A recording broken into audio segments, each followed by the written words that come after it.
Hi friends, welcome to Kokila's channel. நம்ம இன்னைக்கு இந்த வீடியோவில் குடமிளகா தொக்கி எப்படி செய்கிறது பார்க்கலாம் வாங்க. அதுக்கு ஒரு பாத்திரத்தை எடுத்து ஒரு 5 ஸ்பூன் எண்ணெயை ஊற்றிக்கலாம். எண்ணெய் நல்லா சூடான பிறகு 1 ஸ்பூன் கடுகு போட்டுக்கலாம். கடுகு நல்லா பொரிஞ்ச பிறகு 1/2 ஸ்பூன் சீரகம் போட்டுக்கலாம். சீரகம் நல்லா பொரிஞ்ச பிறகு ஒரு வெங்காயத்தை சின்ன சின்னதாக கட் பண்ணி வச்சுருக்கேன், அதை போட்டுக்கலாம். அப்புறம் கொஞ்சமாக கருவேப்பிலை போட்டுக்கலாம். 1 ஸ்பூன் சால்ட்டு போட்டுக்கலாம். எல்லாத்தையும் சேர்த்து நல்லா வதக்கி விட்டுக்கலாம். 1 நிமிஷத்துக்கு நல்லா கலந்து விட்டுக்கலாம். வெங்காயம் ஓரளவுக்கு நல்லா வதங்கின பிறகு 2 தக்காளியை சின்ன சின்னதாக கட் பண்ணி வச்சுருக்கேன், அதை போட்டுக்கலாம். போட்டு பிறகு நல்லா கலந்து விட்டுக்கலாம்.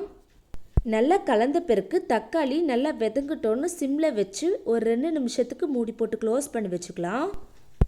2 நிமிஷம் கழித்து ஓப்பன் பண்ணிவிட்டு இப்போ எல்லாத்தையும் சேர்த்து நல்லா பெரட்டி விட்டுக்கலாம்.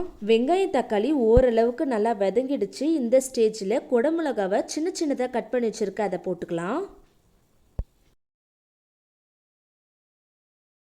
போட்ட பிறகு நல்லா கலந்து விட்டுக்கலாம். சிம்மில் ஒரு 3 நிமிஷத்துக்கு நல்லா வதங்கட்டோன்னு மூடி போட்டு க்ளோஸ் பண்ணி வச்சுக்கலாம். 3 நிமிஷம் கழித்து ஓப்பன் பண்ணிவிட்டு இப்போ 1/2 ஸ்பூன் மஞ்சத்தூள் போட்டுக்கலாம்.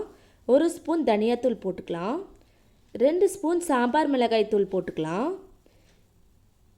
போட்ட பிறகு எல்லாத்தையும் சேர்த்து நல்லா பெரட்டி விட்டுக்கலாம்.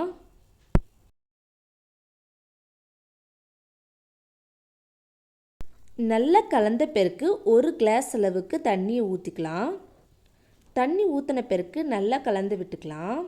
எல்லாத்தையும் சேர்த்து நல்லா மிக்ஸ் பண்ண பிறகு சிம்மில் ஒரு 5 நிமிஷத்துக்கு நல்லா கொதிக்கட்டோன்னு மூடி போட்டு க்ளோஸ் பண்ணி வச்சுக்கலாம். 5 நிமிஷம் கழித்து ஓப்பன் பண்ணிவிட்டு இப்போ எல்லாத்தையும் சேர்த்து நல்லா பெரட்டி விட்டுக்கலாம். அவ்வளோதாங்க, குடமிளகா தொக்கு சூப்பராக ரெடி ஆகிடுச்சு. இதே மெத்தடில் செஞ்சு பாருங்கள், செம்ம டேஸ்ட்டாக இருக்கும். இது வெறும் ஒயிட் ரைஸ் கூட பிசைந்து சாப்பிட்டாலே அவ்வளோ டேஸ்ட்டாக இருக்கும். இட்லி, தோசை, சப்பாத்தி, பூரிக்கெல்லாம் பக்கவான காம்பினேஷனாக இருக்கும். கண்டிப்பாக நீங்களும் ட்ரை பண்ணி பார்த்துட்டு எப்படி இருந்துச்சுன்னு மறக்காமல் கமெண்ட் பண்ணுங்கள். ஓகே ஃப்ரெண்ட்ஸ், இந்த வீடியோ உங்களுக்கு பிடிச்சிருந்தனா லைக் பண்ணுங்கள், ஷேர் பண்ணுங்கள், கமெண்ட் பண்ணுங்கள், மறக்காமல் சப்ஸ்கிரைப் பண்ணிவிடுங்க. Thank you friends, Tata.